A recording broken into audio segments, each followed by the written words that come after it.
How have governments taken your property?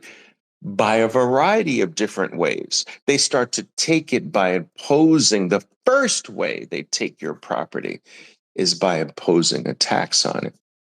Well, we need more payment to protect the property.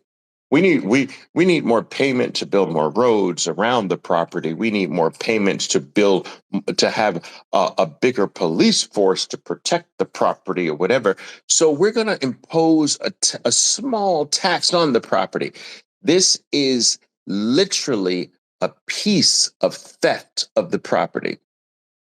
We're going to impose a 2% tax on the property. That means 2% of the value of the property is now not yours. That's theft.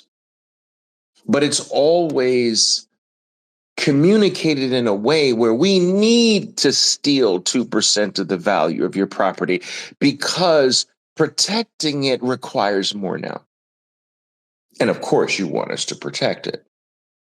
And then the 2% becomes 4%.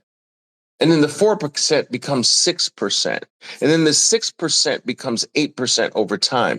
And so the theft of the property is first through imposing an extra cost to protect it, to provide for the property by the people who were delegated to protect it in the first place. And so the first form of theft of your property is through tax. This tax rises over time. Guys, this is historical. This has happened every single time. It's like a freaking blueprint. Do you understand? Then what happens to add an extra layer of theft to this rising tax, this rising theft tax on all of your property? This rising 2%, then 4%, then 6%, right?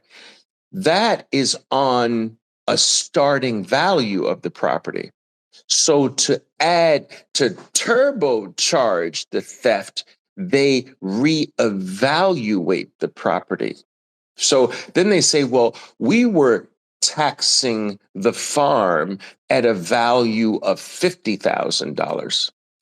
The farm, and we were charging an 8% on 50,000, but we have realized that your farm has risen in value.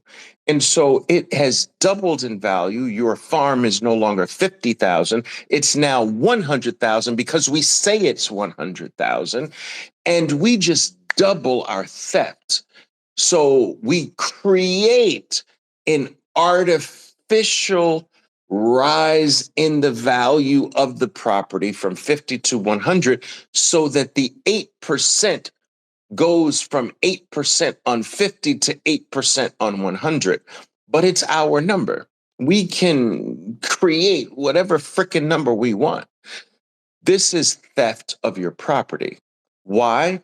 Because of this natural movement from the individual first, claiming his body as his first form of property and claiming rights for that body.